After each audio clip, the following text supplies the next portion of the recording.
So we're meeting after a hiatus. Welcome to yet another chapter of the biography of Albert Einstein with radio, who is somewhere above, has become untamed, and Antenna is really abiding. Hey Antenna, say hi. Hey, say hi. Say hi. Hello. Hello. Okay. He's very abiding, but radio has lost it. Totally untamed. Was rebel from day one. Both are born from the same mother, but both are very different. Very different. So yeah, we are on chapter number 6, Professor Einstein. Einstein's long foray into academic life began. Okay, let's just check the mic out here. 1, 2, 3, 1, 2, 3. All right. So, let's get started. Einstein's long foray into academic life began in 1908 when he was offered an apprenticeship as a private dozent at the University of Bern. Although this was merely a teaching job and not a faculty position with a fixed salary, one had to serve in this capacity before becoming appointed to a professorship. Because he was only being paid out of his students' fees, Einstein continued working full-time at the patent office. During this period of Einstein's career, Hermann Minkowski, one of his mathematics lecturers from the Zurich Polytechnic, developed a mathematical interpretation for the theory of special relativity. Minkowski explained Einstein's theory as a form of geometry. He spoke of a multiplicity of word points that make up the world and explained that Einstein's relativity unfolds in 4 dimensions, with time as the 4th dimension.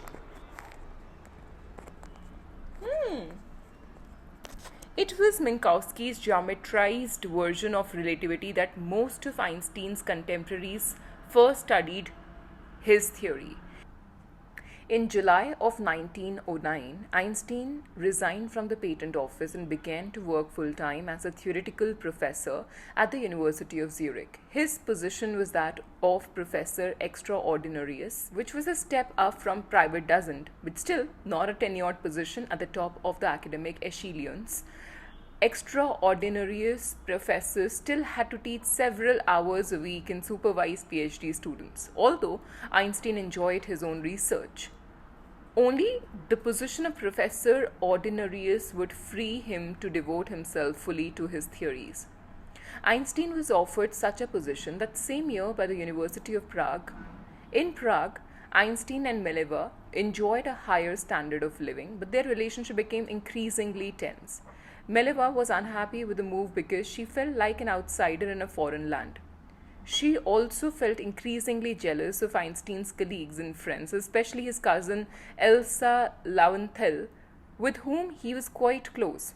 In 1910, Mileva gave birth to a second son, Eduard, who would be diagnosed with schizophrenia and eventually die in a mental institution.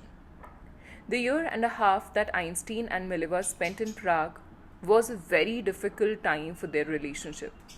In 1912, Einstein and Mileva left Prague because Einstein was appointed professor of theoretical physics at the Zurich Polytechnic, the very same institution that had once rejected him as a student. In Zurich, Einstein spent most of his time trying to determine whether the principle of relativity also applied to systems that are accelerated relative to one another. Are the laws of physics always the same for all observers, even those in non-inertial reference frames? The answer to this question, which Einstein worked on until November 1915, was the general theory of relativity. While developing this theory in Zurich, Einstein benefited from the mathematical assistance of his old friend Marcel Grossmann, who was one of the only people in Zurich with whom Einstein could discuss his new ideas. This collaboration led to publication of a partially successful version of the general relativity theory in 1913, followed by a more complete version in 1915. This collaboration led to the publication of partially successful version of general relativity theory in 1913, followed by a more complete version in 1915. You getting? During his stay in Zurich, Einstein was approached by representatives of several foreign universities attempting to lure him away to their own institutions. One of these offers proved too good to resist. Max Planck, one of the most important developers of quantum theory, and Walter Nernst, a brilliant physical chemist, offered Einstein a professorship at the University of Berlin that allowed Einstein to teach only as much as he wanted. So cool. Einstein was offered the maximum salary for professors in Prussia, as well as membership in the highly prestigious Prussian Academy of Sciences, Germany's most elite and prestigious scientific institution. Finally, Einstein was also offered the directorship of a new physics research institute that would be called the Kaiser Wilhelm Institute. Einstein told Planck and Nernst that he would greet them the next day bearing red flowers if he chose to accept their offer and white flowers if he declined. Unable to resist a position that would enable him to focus entirely on his relativity theory, Einstein arrived with red roses. Einstein moved to Berlin with Meleva and their sons in April 1950.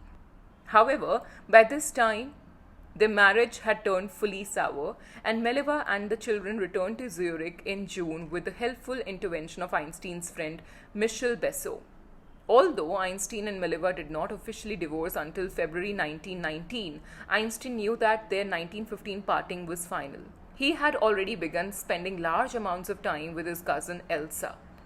When Einstein fell into prolonged sickness in early 1970, Elsa nursed Einstein to health.